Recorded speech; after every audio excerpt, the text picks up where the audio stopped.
할렐루야 주의 나라가 할렐루야 주의 나라가 눈만 차는 눈을 뜨며 할렐루야 힘하소서 저는 차는 걷게 되니 나는 선포하리 만왕의 왕 예수 주의 나라 임하 그 주의 십자가 보혈로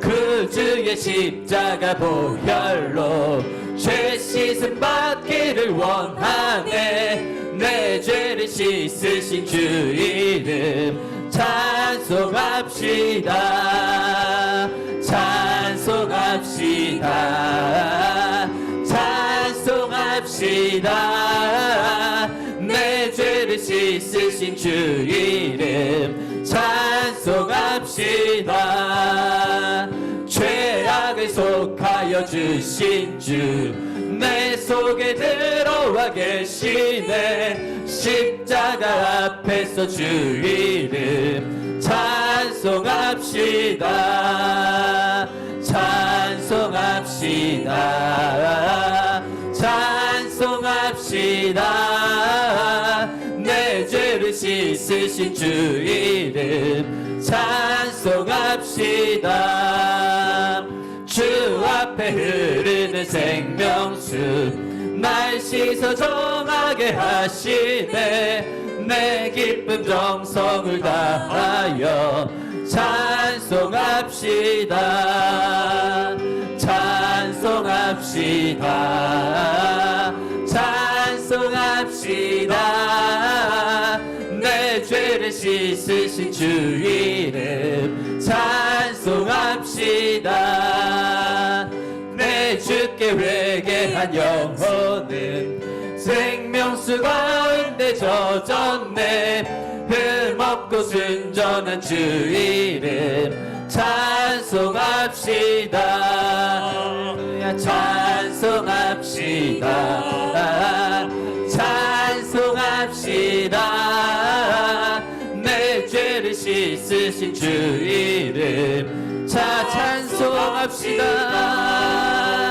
찬송합시다 찬송합시다 내 죄를 씻으신 주 이름 한 번 더 고백합니다 찬송합시다 찬송합시다 자 내 죄를 씻으신 주 이름을 내 죄를 씻으신 주 이름 찬송합시다 할렐루야 우리 이 시간 찬양의 고백처럼 우리의 죄를 씻으신 주 예수 그리스도의 이름을 찬양하며 나아가기를 소망합니다. 우리 다음으로 원하고 바라고 기도합니다. 같이 고백합니다.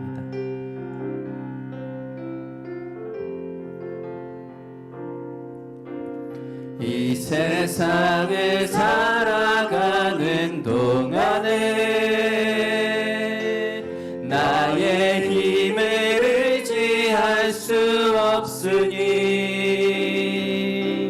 기도하고 낙심하지 말 것은 주께서 참 소망이 우리 한 번 더 고백합니다. 이 세상을 살아가는 동안에 이 세상을 살아가는 동안에 나의 힘을 의지할 수 없으니 기도하고 낙심하지 말 것은 주께서 참 소망이 되심이라 하나님의 꿈이 나의 비전이 되고 예수님의 성품이 나의 인격이 되고 성령님의 권능이 나의 능력이 되길 원하고 바라고 기도 2절 고백합니다. 주의 길을 주의 길을 걸어가는 동안에 세상에 거들지할 수 없으니 감사하고 낙심하지 말 것은 주께서 참 기쁨이 되심이라. 하나님의 꿈이 나의 비전이 되고 예수님의 성품이 나의 인격이 되고 성령님의 권능이 나의 능력이 되길 원하고 바라고 하나님의 꿈이 하나님의 꿈이 나의 비전이 되고 예수님의 성품이 나의 인격이 되고 성령님의 권능이 나의 능력이 되길. 우리 가사처럼 되기 위하여서는 우리가 정말 온 마음 다해 주님을 사랑해야 함을 고백합니다. 온 마음 다해 사랑합니다.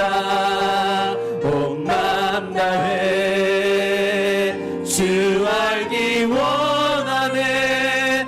내 모든 삶 당신 것이니 주만 섬기리. 한 번 더 고백합니다. 온 마음 다해 온 마음 다해 사랑합니다. 온 마음 다해 주 알기 원하네. 내 모든 삶 당신 것이니 주. 우리 간절한 마음으로 마지막 한 번 더 고백합니다. 온 마음 다해 사랑합니다. 온 마음 다해 사랑합니다. 온 마음 다해 주 알기 원하네. 내 모든 삶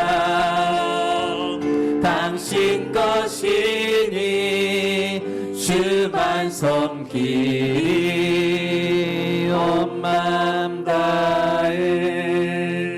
이 시간 같이 기도하며 나아가길 원합니다. 우리 찬양했던 것처럼 우리의 힘을 의지하지 아니하고 주님만이 참 소망이 되심은 주님이 우리의 비전이 되고 우리의 예수님의 성품이 우리의 인격이 되기 위하여서는 우리가 정말 온 마음 다해 주님을 사랑하고 또한 온 마음 다해 주님을 알 때에 그러할 때 우리가 그렇게 살아갈 수 있음을 고백합니다. 아버지, 이 시간 우리 예배합니다. 우리가 정말 온 마음 다해 주님을 사랑하며 온 마음 다해 주님을 높이며 온 마음 다해 주 알기 위하여 말씀에 귀 기울이며 나아갈 수 있는 우리가 되게 하여 주시옵소서. 주님 이미 함께 하시는 그 하나님을 느끼며 고백하며 나아갈 수 있는 우리 되길 원합니다라는 마음으로 우리 다같이 주여 한번 부르짖고 기도하며 나아갑니다.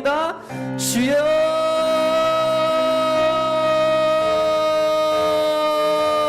아버지 주님, 우리의 고백처럼 이 세상을 살아가는 동안에 아버지 주님 우리의 힘을 의지하지 아니하길 원합니다. 아버지 주님, 우리가 기도함으로 주님께 모든 것을 맡기며 나아갈 수 있는 바는 아버지 주님이 우리의 비전이기 때문입니다. 아버지 또한 우리가 이 시간 온 마음 다해 주님을 알아가길 원합니다. 주님 온 마음 다해 주님을 사랑하기에 이 시간 온 마음 다해 주님을 알며 주님만을 높이며 주님만을 예배하며 나아갈 수 있는 우리가 되길 간절히 원합니다. 아버지 이 시간 정말 우리가 전심으로 주님께 나아갈 수 있는 우리가 되게 하여 주시옵소서. 시간 주님 홀로 영광을 올려드리나오니 주님 영광 받아 주시옵소서.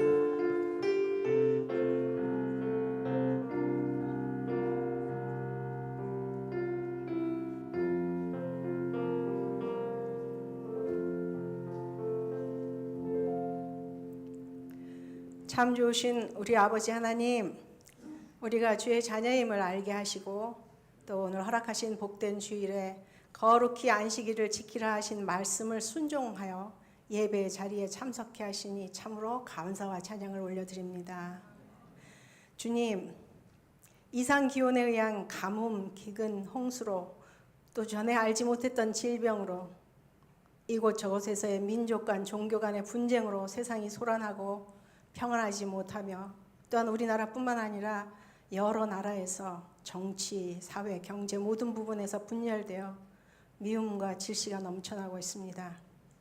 마치 옛적 유다와 이스라엘에 진노하셨던 하나님이 내리신 심판처럼 이 시대에 우리들에게 내리시는 하나님의 경고인 것 같아 두렵고 떨리는 마음뿐입니다.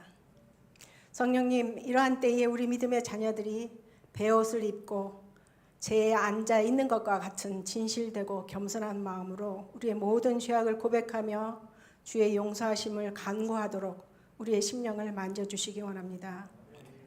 주께서 주시는 지혜의 말씀을 잘 듣고 보아서 그리고 온전한 마음으로 그 뜻을 따라 살려 애쓰게 하시어 주의 용서하심을 받고 이 혼란하고 죄악이 넘치는 이 시대에 흔들림 없이 하나님만을 바라는 믿음의 자녀가 되도록 붙들어 주시기 원합니다. 주님, 오늘도 주의 자녀들이 성산의 공동체를 위하여 아침 일찍부터 성전에 나와 맡겨진 책임을 감당하는 모습을 보며 얼마나 주께서 성산교회를 사랑하시는지를 깨닫게 되어 감사를 드립니다. 때마다 필요한 일꾼들을 보내주시고 힘써 사랑의 봉사를 하게 하시고 서로를 용납하며 함께 마음을 모아 일하게 하시어 교회가 앞으로 나아가게 하시니 얼마나 감사한지요. 이 모든 것은 참으로 하나님께서 각자의 심령을 만져주시지 않았다면 할 수 없는 일이기에 더욱 감사를 드리지 않을 수 없습니다. 이제까지 이렇게 사랑받은 성산교회가 담임 목사님의 은퇴로 새로운 담임 목사님을 청빙하는 과정에 있습니다. 훌륭하신 목사님들이 오셔서 귀한 말씀을 전하고 계십니다. 당회를 중심으로 온 교우들이 간절한 마음으로 새로 오실 목사님을 위해 기도하고 있지만 이 모든 과정을 통하여 역사하시고 주관하시는 분은 오로지 하나님이심을 고백합니다. 믿기는 이제까지 성산교회를 사랑하신 에베네셀의 하나님께서 우리 교회를 위해 예비하신 귀한 목사님을 보내주셔서 온 교회가 함께 기뻐하며 하나님께 영광과 찬양을 올려드리게 될 줄 믿습니다. 또한 간절히 간구함은 우리가 먼저 자신을 돌아보며 겉으로만 신앙인인 행세를 한 것은 아닌지 우리의 느슨했던 믿음의 끈을 조이며 하나님께서 인정하실 진실된 신앙인으로 변화할 수 있는 도전의 시간이 되게 하사 성산의 모든 공동체가 함께 든든히 세워져 가게 되기를 바랍니다. 그래서 이 악한 세상 속에서 주님의 다시 오실 날을 바라며 거룩하게 구별되어 주변을 밝히는 빛의 자녀들의 공동체로서 우리의 사명을 감당하게 되기를 간절히 바랍니다. 하나님 아버지, 진실로 아멘의 마음으로 기도를 올려드리오니 저희들이 드리는 모든 기도를 기쁘게 받아주셔서 응답하여 주시기를 바랍니다.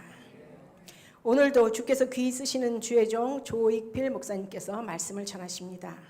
준비하신 주의 종들의 귀한 말씀이 얼마나 소중한 말씀인지요. 비록 적은 인원이 모인 샬롬 예배지만 참석하신 모든 성도들 마음속에 귀한 깨달음이 되어 또 한 주를 살아가야 하는 이 세상 속에서 늘 말씀을 생각하며 순종하게 하시어 각자의 자리에서 빛과 소금으로 주께서 기뻐하시는 자녀의 힘이 살아가는 힘이 되게 된 귀한 시간인 줄 압니다. 감사합니다. 오늘도 이런 복된 자리를 지키게 하신 주님을 찬양하며 전하시는 목사님을 이끄셔서 온전히 전하게 하시길 바랍니다. 이 모든 말씀 우리를 나의 사랑하는 양떼라고 말씀하시는 우리의 목자 예수 그리스도의 이름으로 감사하며 기도하였습니다. 아멘.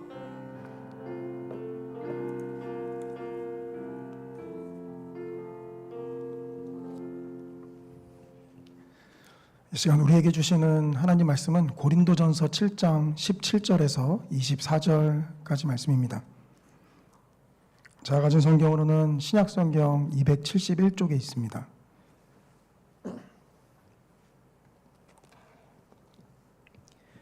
고린도전서 7장 17절에서 24절까지 저와 성도님들이 한 절씩 교독하시고 마지막 한 절은 함께 읽겠습니다. 오직 주께서 각 사람에게 나눠주신 대로 하나님이 각 사람을 부르신 그대로 행하라. 내가 모든 교회에서 이와 같이 명하노라.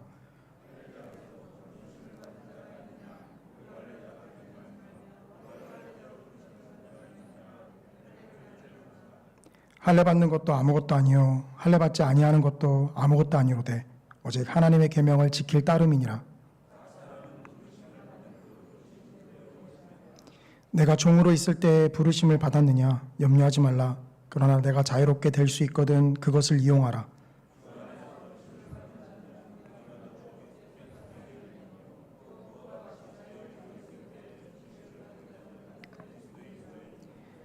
너희는 값으로 사신 것이니 사람들의 종이 되지 말라. 형제들아 너희는 각각 부르심을 받은 그대로 하나님과 함께 거하라. 아멘. 우리는 저번 주에 고린도전서 7장 앞에 부분에서 결혼에 대한 이야기를 들었습니다. 오늘 우리가 읽었던 성경은 결혼에 대한 이야기에서 벗어난 것처럼 보이지만 그러나 사도 바울은 계속해서 결혼과 이혼에 대해서 우리에게 이야기를 하고 있습니다. 물론 항상 사도 바울은 고린도전서에서 우리에게 무엇을 하라 혹은 무엇을 하지 말라라는 메시지 이전에 그 밑에 흐르고 있는 복음의 본질이라든지 하나님께서 우리를 부르신 모습이 어떠한 것인지를 바라보게 하죠. 오늘 본문은 그 이혼을 이야기하는 과정 가운데 하나님께서 우리를 부르신 그 부르심의 삶을 따르는 것이 무엇인지를 우리에게 이야기를 해줍니다. 우리는 세상에서 말하는 사회적 합의된 관념이나 이 도덕적인 모습들을 가지고 교회에 그대로 적용하는 이 오류를 범하기도 합니다. 물론 세상에서 합의된 사회적인 합의들이 교회 안에서도 대부분 공통된 가치들로 여겨지는 것을 보게 됩니다만, 그러나 우리가 주의해야 하는 것은 모든 도덕적이고 합의된 사회적인 관념들이 모두가 다 성경의 말씀과 일치하는 것은 아니다라는 것입니다. 몇 가지 예를 들어 볼까요? 모든 사람은 평등하다. 민주주의가 내거는 가치고 또 우리가 가진 사회가 공통적으로 주장하는 바이죠. 그러나 모든 사람이 평등하기 때문에 성소수자들이 주장하는 이 자신들의 성을 인정해 달라라고 하는 것을 평등이나 인권의 가치 아래에서 이야기합니다. 그런데 그것이 평등이고 인권의 가치 아래에 놓여져 있기 때문에 우리가 무분별하게 다 받아들여야 하느냐? 그러지 않습니다. 우리는 성경에서 하나님께서 말씀하신 생각들이 무엇인지, 하나님께서 말씀하신 말씀은 사회적으로 타당하다라고 하는 가르침과 어떻게 다른지를 잘 구분을 해야만 합니다. 그저 세상에서 합의된 관념이라고 해서 사람들이 다 묵인하는 것이니까 무조건 받아들여야 한다라고 한다면 하나님의 말씀을 우리가 왜곡하는 것으로 나타나기 때문입니다. 남자가 여자와 만나서 가정을 이루는 것, 그런데 오늘날은 남자와 남자가 만난 가정을, 또 여자와 여자가 만난 가정을 온전한 가정으로 인정해 달라라고 하는 소리가 들리고, 외국의 다른 나라들의 경우는 그러한 가정을 법적으로도 인정하기도 하는 시대를 우리는 살아갑니다. 근데 이것이 도덕적인 개념들이기 때문에 그러한 사람들의 인권과 가치를 보호해 주어야 하기 때문에 모두가 다 우리가 수용해야만 하는 것일까요? 그러지 않죠. 성경은 과연 무엇을 이야기하는가를 항상 우리가 주의 깊게 살펴보아야만 합니다. 우리는 저번 시간에 결혼에 대한 이야기를 하나님이 뭐라 말씀하시는지를 살펴보면서 우리가 그동안 생각했던 유교적인 배경하에서 가지고 있던 생각들과 얼마나 다른가 하는 것을 살펴보았습니다. 물론 지금은 그런 사회적인 관념들이 많이 약해졌지만 무조건 결혼을 해야 한다라는 생각이 팽배해 있었던 한국 사회였죠. 그리고 결혼의 정년기에 있는 사람이 결혼을 안 하고 있으면 문제가 있다라고 생각하기도 했었습니다. 특히나 그러한 시기에는 결혼을 하더라도 아기가 생기지 않으면 다 누구 탓이었죠? 다 아내, 여자 탓이었습니다. 근데 오늘날 의학이 발달되고 보니까 반드시 여자 탓만 있는 것은 아니었더라 라는 것이 나오죠. 비슷비슷한 효과로 남자가 이 불임의 원인을 제공하기도 하는 것을 우리는 보게 됩니다. 과거에는 그 모든 것들이 다 여자의 잘못으로 돌려졌었죠. 오늘날 젊은이들이 결혼을 기피하고 있으니까 처음에는 손가락질을 하다가 이제서야 우리가 가진 사회가 도대체 무엇이 문제인가? 왜 젊은이들이 결혼을 기피하는가? 라는 생각들을 이제 좀 해보게 되고 있죠. 출산율이 저조하다라는 것이 발표가 될 때마다 사실 청년들이 다는 댓글을 보았습니다. 그 댓글들은 한결같이 한 목소리를 향하고 있었어요. 0.7%의 출산율을 기록했을 때도 이것도 높다. 더 낮아야 한국 사회가 정신 차린다. 라는 댓글들이 있었죠. 처음에는 결혼을 안 한 사람이 문제가 있는 것이 아닌가라고 생각했다가 이제 제도적으로 무엇이 문제인가를 이제 들여다보고 있습니다. 그러니까 우리가 가진 이 전통적인 생각들이 성경의 가르침과 얼마나 다른 것인가 하는 것을 알게 되는 것이죠. 우리가 저번에 살펴봤던 사도 바울의 결혼관은 어떤 것이었습니까? 반드시 해야만 한다? 혹은 하지 않아야 된다? 이런 식으로 나타났습니까? 그러지 않죠. 바울은 굉장히 유연하게 보입니다. 해도 되고 안 해도 된다라고 이야기하는 것처럼 보여요. 그러나 바울이 그렇게 이야기하는 데는 기준을 제시하고 있죠. 그것이 고린도전서 7장 7절이었습니다.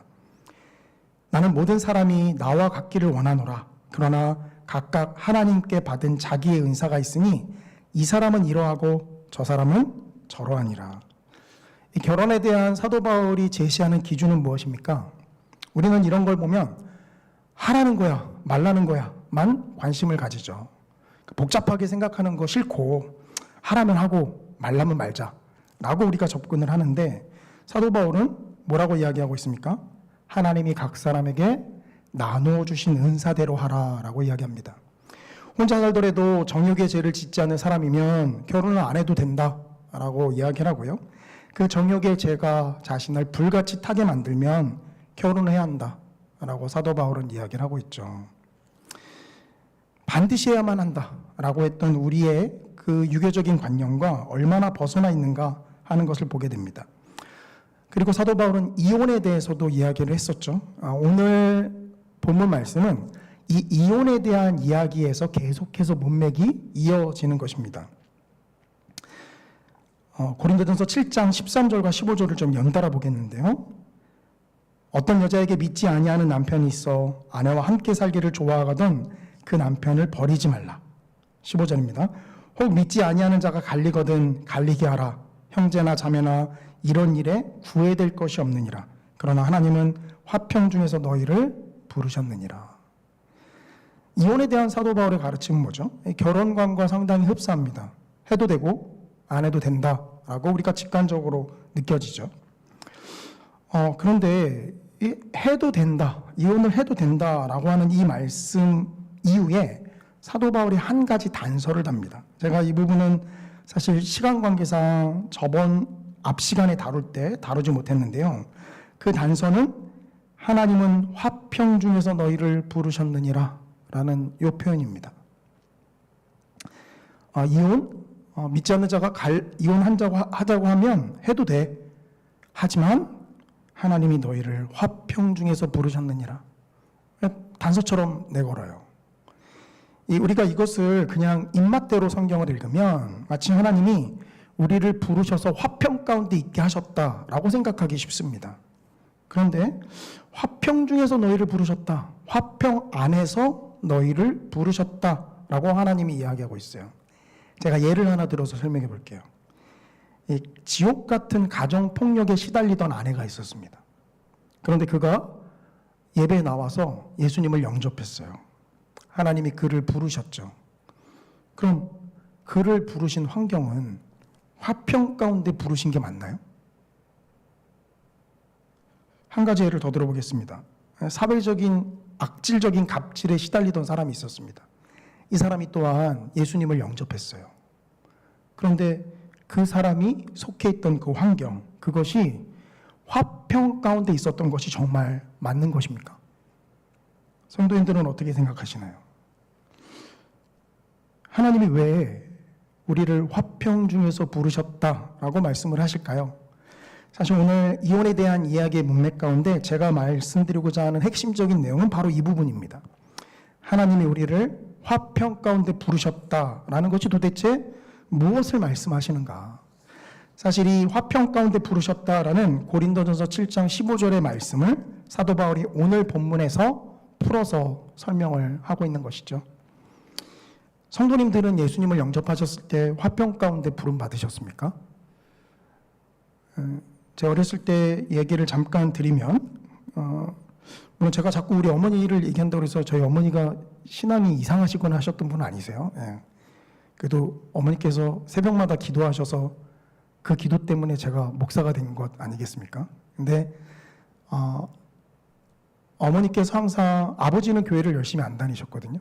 근데 주일날 교회 가자고 했을 때 아버지께서 군말 없이 따라 나서면 그 주일은 화평한 주일이에요. 그런데 아버지께서 뭔가 마음이 상하신 일이 있으셔서 그날 교회를 안 가겠다 하시면 아버지는 순식간에 어머니를 통해서 사단이나 마귀로 전락해 버렸습니다.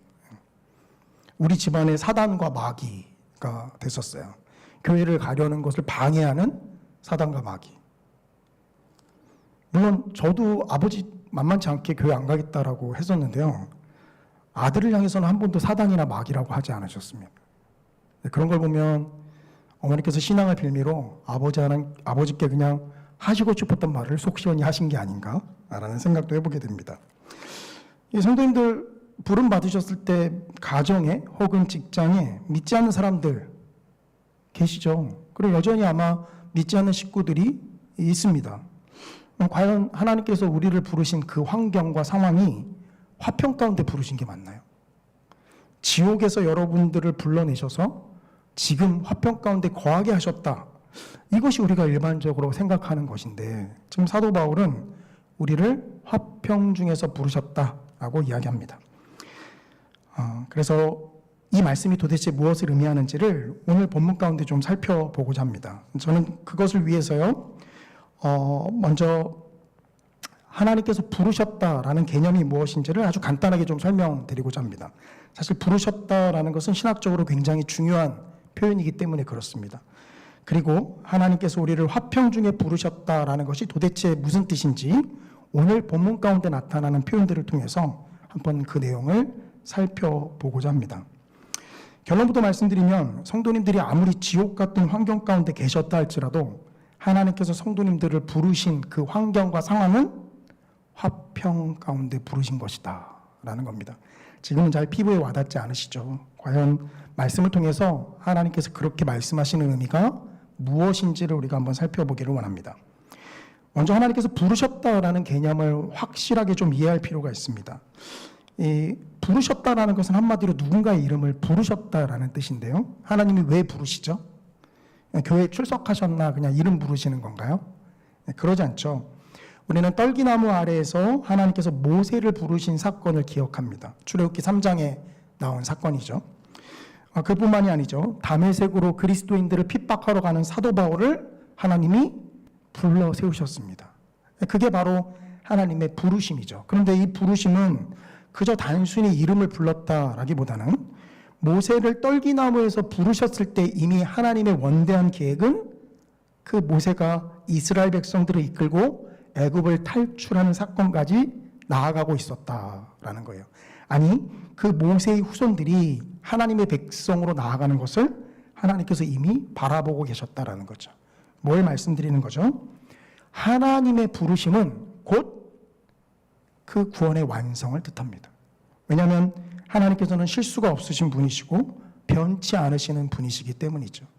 하나님께서 누군가를 구원하기 위해서 그를 부르셨다라고 한다면요, 그것은 곧 그 사람이 온전하게 구원받았다라는 뜻이에요.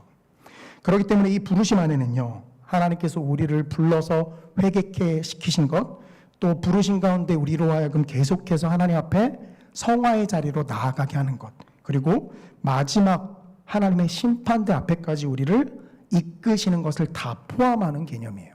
이게 부르심입니다.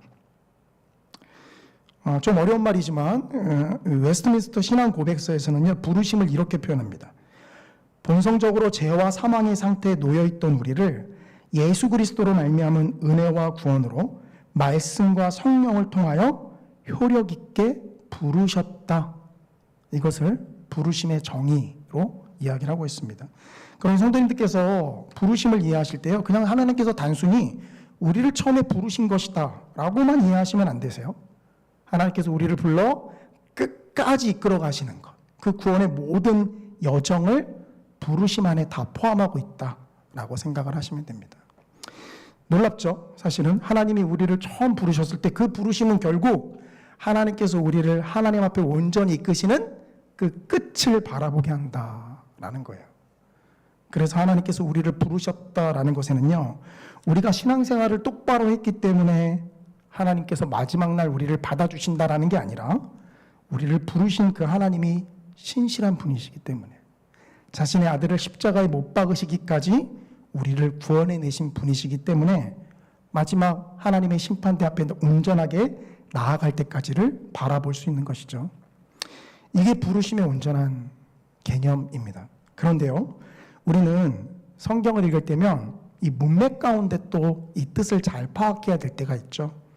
부르심의 일반적인 개념은 이런데 오늘 본문에서 나타나고 있는 부르심은요, 한마디로 이야기하면 처음 우리를 부르셨을 때, 처음 우리를 구원하셨을 때를 좀 좁은 의미로 이야기합니다. 오늘 본문 고린도전서 7장 17절 18절인데요. 오직 주께서 각 사람에게 나눠주신 대로 하나님이 각 사람을 부르신 그대로 행하라. 내가 모든 교회에서 이와 같이 명하노라. 할례자로서 부르심을 받은 자가 있느냐?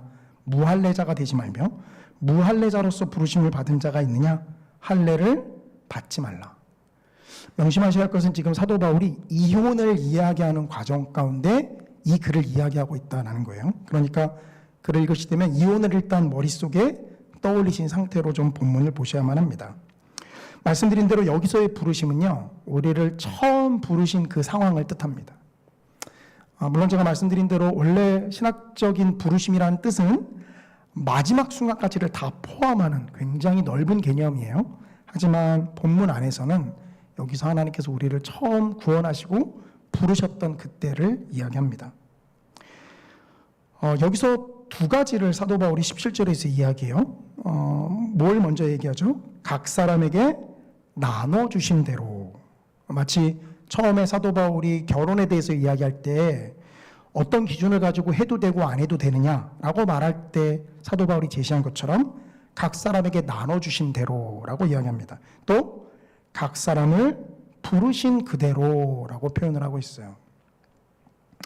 학자들에 따라서는 이 두 가지가 사실 동일한 것을 이야기하는데 이렇게 좀 다르게 표현한 것이다 라고 이야기합니다. 물론 동일한 것을 이야기하고 있다라고 이해해도 뭐 글의 흐름을 이해하는 데는 불편함은 없습니다. 하지만 조금 더 우리가 깊은 의미를 따지기 위해서는 이 두 가지가 다른 것을 이야기하고 있다라는 해석이 조금 더 정확합니다. 먼저 첫 번째로 각 사람을 부르신 그대로 행하라. 이것은 제가 부르심의 뜻을 설명하면서 아마 이 말씀을 들을 때면 성도님들이 머릿속에 이것이 무엇을 말하는지를 바로 아실 거예요. 처음 우리를 부르신 그대로 행하라 라는 거죠. 근데 그 앞에 각 사람에게 나눠주신 대로라고 또 표현을 합니다. 물론 나눠주신 대로는 이제 하나님께서 각 사람에게 주신 대로, 그래서 누구는 많이 주셨고 또 누구는 적게 주셨고 뭐 자족하면서 살아라 라는 의미로도 우리가 생각할 수 있지만, 여기 각 사람에게 나눠주신 대로는 뭘 의미하느냐? 이것은 처음 우리를 부르셨을 때 우리가 속해 있던 환경과 상황을 이야기합니다. 그 환경과 상황이 하나님께서 나눠주신 것이다 라는 거예요. 설교 초반에 말씀드렸지만 지옥 같은 환경과 상황 속에 처해 있던 자가 그리스도를 영접하고 구원받았습니다. 그럼 우리는 이 지옥 같은 환경에서 나를 구원해내셨구나, 그래서 화평으로 이끄셨구나 라고 생각하기 쉬운데, 하나님은 뭐라고 얘기하냐면 우리를 부르셨을 때 속해 있었던 우리의 가정 혹은 우리의 직장, 우리의 환경이 화평 중에 있었던 것이다 라고 이야기하는 거예요. 그래서 하나님께서 지금 나눠주신 대로 행하라 라는 이 말은 처음 우리를 부르셨을 때 처음 그때 속해 있었던 환경 가운데 행하라 라는 이야기죠. 이혼을 해도 되느냐 혹은 하지 말아야 하느냐, 여기에 대한 사도 바울의 답변은 무엇이었습니까? 각 사람에게 사도 바울의 답변은 무엇이었죠? 우리 15절에서 화평 중에서 너희를 부르셨느니라 라고 하나님께서 말씀하셨습니다. 그 화평 중에서 부르셨다라는 말의 다른 표현은 바로 각 사람에게 나눠주신 대로, 또 각 사람을 부르신 대로 행하라 라는 거예요. 예수님을 믿지 않았을 때는 몰랐는데 믿고 보니까 이 믿는 자와 함께 살아가야만 신앙생활을 더 잘할 수 있겠다라는 생각이 들어온다라는 거죠. 그럼 어떻게 해야 됩니까? 믿지 않는 지금 아내, 남편을 버리고 이혼하고 믿는 사람을 구하러 다니겠죠. 근데 사도 바울은 뭐라고 얘기하죠? 그러지 말라라고 이야기합니다. 그래서 앞에 부분에서 믿지 않는 자가 너희와 살고자 하거든 갈라서지 말라라고 이야기를 하죠. 반대로 갈라서고자 하면 갈라서라, 거기에 구애될 것이 없느니라 라고 사도 바울은 또 이야기합니다.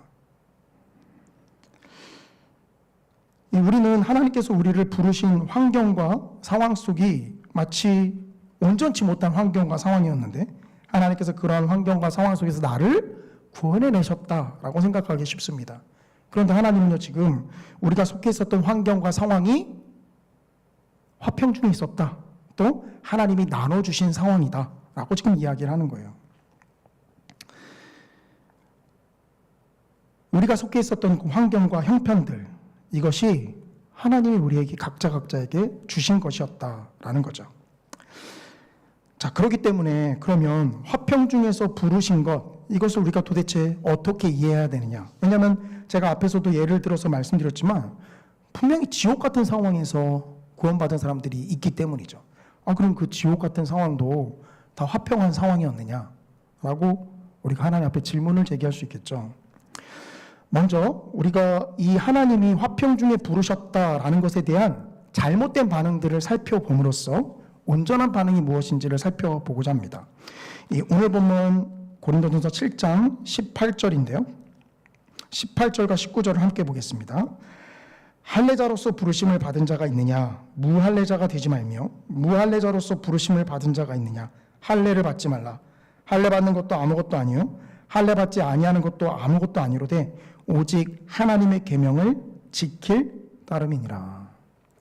할례자는 유대인들을 뜻하고요, 무할례자는 유대인이 아닌 이방인을 뜻합니다.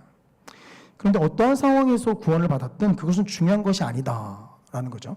그런데 당시 구원받았던 사람들은 구원을 받고 보니까 이 할례 받는 게 중요했구나 라고 해서 할례를 받으러 다니거나, 또 반대로 사도 바울의 가르침을 받아서 할례 받는 게 중요한 줄 알았더니 무할례가 더 중요한 것이었구나 라고 생각을 해서 할례 받았던 흔적을 지우려고 합니다. 근데 하나님은 이 양쪽 다 하지 말라라고 이야기하는 거죠. 이건 뭘 뜻합니까? 이것은 하나님 앞에 종교적인 모습으로 나아가고 있는 것을 뜻하고 있습니다. 우리가 하나님 앞에 구원을 받았다라고 하는 것은요, 하나님하고의 관계가 온전해졌다라는 것을 이야기합니다. 하나님하고의 관계가 온전해졌다라는 것은 뭘 하나님께서 보여주시는 것이죠? 사도 바울은 그가 쓴 서신서인 로마서에서요, 로마서는 1장부터 11장까지는 이 복음에 대한 진리를 설명합니다. 근데 그러고 나서 12장부터 15장에 걸쳐서 사도 바울이 우리 그리스도인들이 어떻게 살아야 할 것을 이야기를 하죠. 그런데 이 12장부터 15장까지 우리 그리스도인들의 삶을 가만히 보면은요, 사람과의 관계를 온전하게 하는 방향으로 사도 바울이 이야기하는 것을 보게 됩니다. 이건 뭘 이야기하죠? 하나님 앞에 구원받은 하나님의 백성은요, 하나님하고의 관계가 온전하게 되면 사람과 사람 사이의 관계 또한 온전한 방향으로 나아간다, 또 나아가야만 한다, 나아가고 있다라는 것을 뜻합니다. 그러니까 제가 다양한 말로 표현한 것은 아직 우리가 구원을 받아서 하나님 앞에 온전한 모습으로 나아갔지만 관계 가운데서는 막혀있는 상황들이 많이 나타나고 있기 때문이죠. 근데 비록 현재는 막혀있는 사람과 사람 사이의 관계로 나타나지만 사실 가장 온전한 건 뭐예요? 하나님하고의 막혔던 관계가 온전해진 것은 사실 성도와 성도 사이의 관계를 또한 온전하게 만들어줍니다. 이 말은 문맥 가운데 내가 구원을 받아서 하나님 앞에 믿음의 백성으로 거듭났다면 믿지 않는 우리 가족과의 관계 또한 어때야 한다는 거죠? 온전한 가운데로 나아가야 한다라는 거죠. 하나님하고 온전한 관계가 성립됐으면 사실 우리를 부르신 곳이 어떤 곳이든 우리는 그곳에서 온전한 관계의 방향으로 나아가야만 합니다. 하나님은 그 관계가 이상적으로 형성되었을 때의 모습을 바라보시면서 화평 중에 너희를 부르셨다라고 말씀을 하고 계시는 거죠. 그런데 우리는 자꾸 잘못된 방향으로 접근을 합니다. 어떻게 접근하죠? 무할례자는 할례를 받으려고 하고요. 할례자는 무할례자가 되려고 합니다. 아니, 하나님하고의 온전한 관계가 형성이 됐는데 겉으로 드러난 표식을 자꾸만 신경을 쓰는 모습으로 나아간다라는 거예요.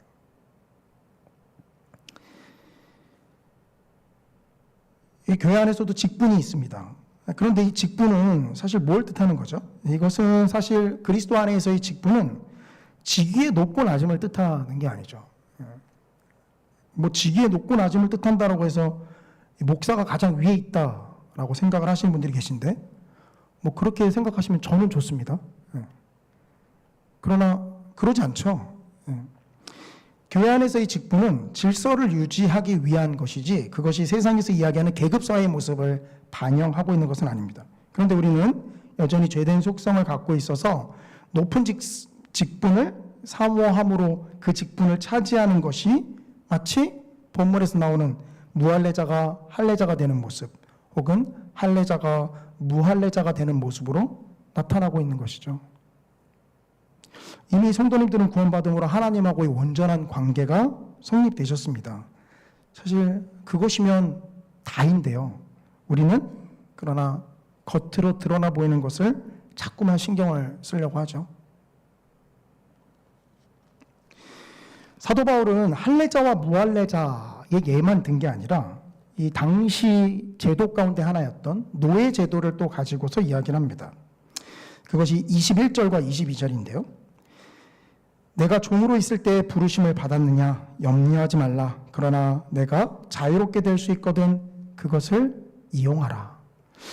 이 앞에서 할례자와 무할례자의 경우는 사실 사도 바울이 예외를 두지 않아요. 무할례자는 할례자가 되려고 하지 말고 할례자는 무할례자가 되려고 하지 말라라고 이야기합니다. 이혼의 맥락에서 이 말을 이야기하면 우리 가족이 믿지 않는 사람이라고 해서 그와 갈라서려고 하지 말고 또 믿음의 사람만을 향해서 나아가려고 하지 마라 라고 우리가 생각해 볼 수 있겠죠. 근데 그렇게 이야기하던 예외를 두지 않던 사도 바울이요, 종의 제도에 있어서는 조금 예외를 둡니다. 뭐라고 예외를 두죠? 그러니까 앞에 할례와 무할례와 똑같이 이야기하면 종은 자유인이 되려고 하지 말고 자유인은 종이 되려고 하지 마라. 사실 이렇게 이야기해야 되잖아요. 근데 종은 만약에 자유할 수 있는 기회가 있으면 그렇게 하라 라고 이야기합니다. 당시 종과 노예의 제도는 이 주인에게 속해 있었던 자이죠. 그렇기 때문에 사도 바울이 종과 자유인의 예를 들 때는 예외를 이렇게 둡니다. 혹시 종이 자유할 수 있는 기회가 있으면 그렇게 하라라는 거죠. 하지만 그렇다고 해서 사도 바울이 겉으로 드러나는 신분, 그의 관계를 중요시하느냐? 그러지 않습니다. 사도 바울이 이어서 22절에서 어떻게 이야기하죠? 주 안에서 부르심을 받은 자는 종이라도 주께 속한 자유인이요 또 그와 같이 자유인으로 있을 때에 부르심을 받은 자는 그리스도의 종이니라. 이 22절의 말씀이요, 이 믿는 우리가 믿지 않는 우리의 환경 가운데 있는 우리의 가족이나 혹은 직장 동료를 향해서 나아가야 할 우리의 자세를 그대로 보여줍니다. 일단 우리의 정체성은 두 가지를 띱니다. 먼저 본문에서 종이 구원을 받은 경우 그 종은 자존감이 땅에 떨어진 상태였겠죠. 왜냐하면 구원을 받았어도 자신의 신분은 여전히 종이기 때문입니다.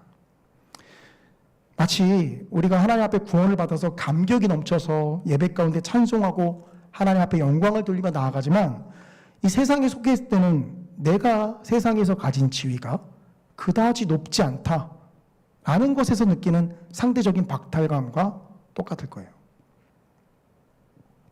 내가 교회에서는 목사인데 밖에 나가보니까 아무것도 아니구나. 정말 아무것도 아니더라고요. 교회에서나 성도님들이 이렇게 깍듯하게 인사해 주시죠. 아무것도 아니에요. 자존감이 땅에 떨어지죠. 그런데 그런 우리를 향해서 뭐라 말씀하시죠? 종은 주께 속한 자유인이다 라고 이야기합니다. 우리는 일단 어떤 정체성을 가시죠? 예수님의 십자가의 은혜로 자유한 자들입니다. 우린 자유인이에요. 그 어떤 것도 우리를 속박시키거나 어떤 것도 우리를 종의 위치로 끌어내릴 수 없습니다.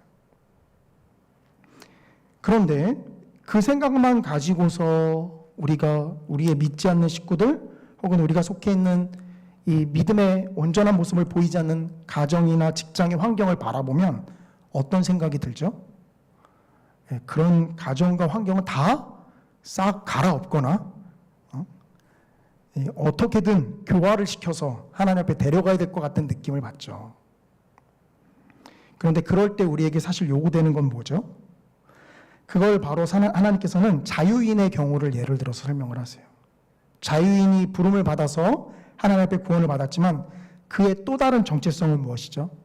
그리스도께 속한 종이다라는 거죠.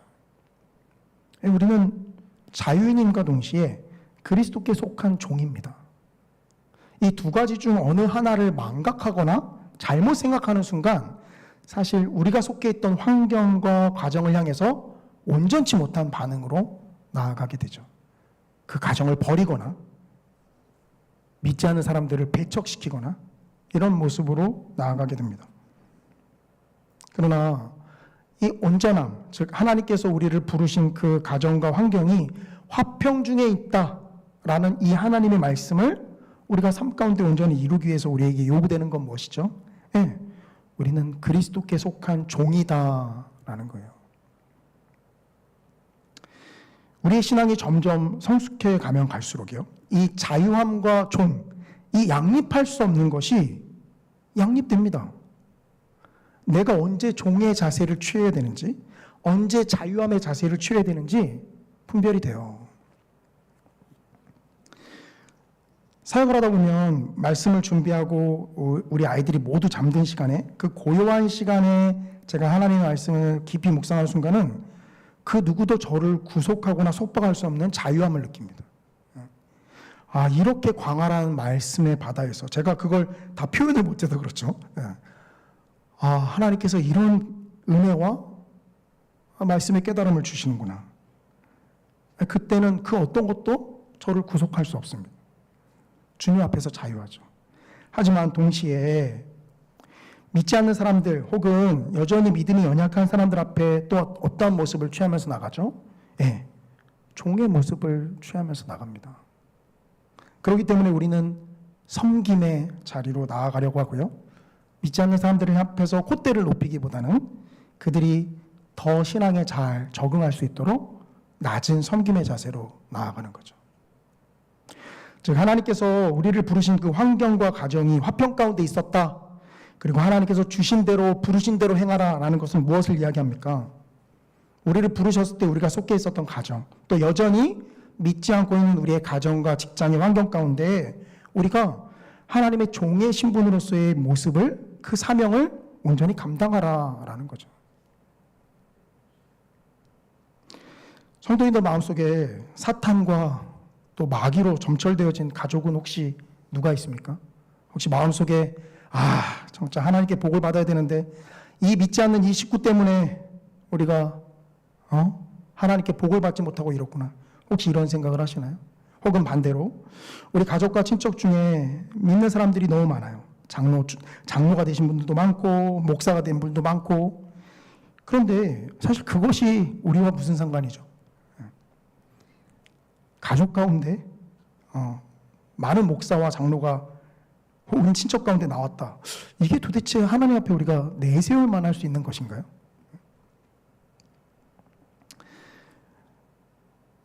자꾸 개인적인 말씀드려서 죄송한데 저희 어머님 외가 쪽은 이제 불교에 심취한 가정이었습니다. 전에도 한번 설교 가운데 말씀을 드린 적이 있는데요. 그래서 뭐 지금은 사실 거의 교류를 어머니 돌아가시고 나서는 하진 않습니다만, 이 불교의 조계 중에 깊이 관여하고 계신 분들도 굉장히 많아요. 제가 우스갯소리로 예전에 그 모임이 하고 있으면 막 너무 눈이 부시고 반짝반짝해서 제가 모임을 할 수 없다라고 말씀을 드렸는데, 그래서 저도 머리가 그들 못지않게 좀 많이 반짝반짝 합니다. 지지 않으려고 제가. 근데 그런 것이 제가 하나님 앞에 온전한 모습으로 나아가는 그런 환경들 전혀 상관이 없죠. 오히려 그들 가운데 그들이 하나님 앞에 온전한 모습으로 나아갈 수 있기를 바라는 모습으로 바라보고 있는 거죠. 우리가 처해진 상황과 환경과 여건이 아무리 지옥 같은 환경이다 할지라도, 물론 정말 지옥 같은 환경이면 사실 잘 분별해서, 이게 막 너무 폭력적인 가정인데 그걸 또 막 다 믿음으로 다 막 이기고 막 참아야 된다, 이런 걸 말씀드리는 게 아닙니다. 일반적인 가정인데 믿지 않는 그 식구들을 향해서 우리가 마귀니 사탄이니 혹은 이 믿지 않는 식구 때문에 하나님께 복을 받지 못하느니, 이런 생각을 해서는 안 된다는 거죠. 혹시 한번 이런 생각 안 해보셨나요? 성도님들이 신앙생활을 잘하지 못해서 이런 환경 가운데 있다라는 생각을 안 해보셨나요? 물론 그러진 않겠지만 이 바꿔서 생각해 보면 그럴 수 있다라는 거죠. 말씀을 정리하겠습니다. 하나님께서는 이 이혼을 말씀하시는 가운데 한 가지 제약을 두셨어요. 무분별하게 무조건 해도 되는 것이 아니라 우리를 화평 가운데 부르셨다라는 거죠. 상황과 여건이 어떠한 환경이었든 우리를 부르셨던 그때 우리가 속해 있었던 환경, 그것이 가정이든 직장이든 그곳은 하나님의 화평을 이루어야만 하는 곳입니다. 사실 우리는 부름받은 순간 그 우리가 속해 있는 환경 가운데 보내어진 선교사와도 같아요. 그런데 우리 한국교회가 보여줬던 모습은 무엇이죠? 그런 환경들을 무조건 다 배척해버리고 오직 하나님 앞에 나아가는 모습만을 보이고자 했죠. 그러나 우리를 부르셨던 그때 그 환경, 지금 속해 있는 그곳, 그 가정, 그곳을 하나님께서 우리를 보내셨습니다. 왜 그러죠? 우리가 종의 자세를 취함으로 그곳에 하나님의 화평을 온전히 이룰 수 있도록 하기 위함입니다. 종교적이고 온전하지 못한 모습으로 하나님께 나아가려고 한다면 그저 우리는 겉으로 드러난 모습만을 신경 쓰려고 합니다. 할례자가 되려고 하고요. 또 무할례자가 되려고 하고요. 그리고 자유하다라는 이 신분만을 하나님 앞에 생각하기 쉽죠. 그러나 그러지 않습니다. 우리는 그리스도의 종입니다.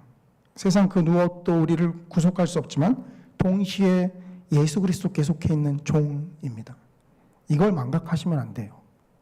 그렇기 때문에 자유하지만 우리가 방종하지 않을 수 있는 것은 우리가 그리스도의 종이기 때문입니다. 성도님들이 속해 있는 환경과 상황은 어떠한 상황 가운데 놓여져 있습니까? 여전히 믿지 않는 사람들이 있고요. 또 여전히 하나님 앞에 열심을 보이지 않는 사람들이 있습니다. 그리고 교회 다니는 우리를 곱지 않는 시각으로 바라보는 사람들도 있죠. 그러나 그 환경과 여건이 하나님께서 화평을 이루시고자 그 아들 예수 그리스도를 십자가에 못 박은 곳이고요. 우리를 그곳에 하나님의 화평의 대사로 보내셨습니다. 지금은 우리가 믿음이 연약해서 하나님께서 보내신 이 사명을 온전히 감당할 수 없지만, 그러나 우리는 하나님을 온전히 신뢰함으로 나아가야 합니다. 하나님께서 온전히 이루실 것을 바라보시면서 나아가셔야 하는 것이죠. 그러한 은혜가, 그러한 하나님을 온전히 소망 가운데 바라보시는 저와 우리 성도님들 되시기를 주님의 이름으로 간절히 축복합니다. 기도하겠습니다. 사랑과 은혜가 충만하신 아버지 하나님, 주님의 은혜와 사랑을 감사를 드립니다. 하나님의 말씀 가운데 우리가 온전하게 판단하지 못했던 것이 무엇인지를 늘 깨닫게 하시고, 또 그 말씀 가운데 하나님의 부르심에 합당한 모습으로 나아가는 저희들이 될 수 있도록 이끌어 주심을 감사를 드립니다. 아버지 하나님, 우리는 믿음이 역하여서 하나님께서 이루실 온전한 화평을 바라보지 못하고 그 자리를 회피하고 그 상황과 여건을 피하기 십상입니다. 그러나 주님, 이런 연약한 우리를 주께서 붙잡아 하나님께서 우리를 부르신 그곳에 하나님의 온전한 화평이 나타날 수 있도록 이끌어 주시옵소서. 주님께서 우리를 부르신 대로, 또 주님께서 우리에게 주신 대로 나아가는 저희들 될 수 있도록 주장하여 주시옵소서. 감사하며 모든 말씀 우리 주 예수님의 이름으로 기도합니다. 아멘. 몇 가지 교회 소식 말씀드리고 축도로 예배를 마치도록 하겠습니다. 담임 목사님 청빙 절차가 계속해서 진행되고 있습니다. 다음 주까지 저희가 이제 11시 예배만 드리면서 투표 가운데 나아가는데요. 성도님들께서 잘 듣고 또 잘 분별하셔서 하나님께서 세우신 후임 목사님을 잘 투표하시는 그런 우리 성산교회 성도님들 되시기를 원합니다.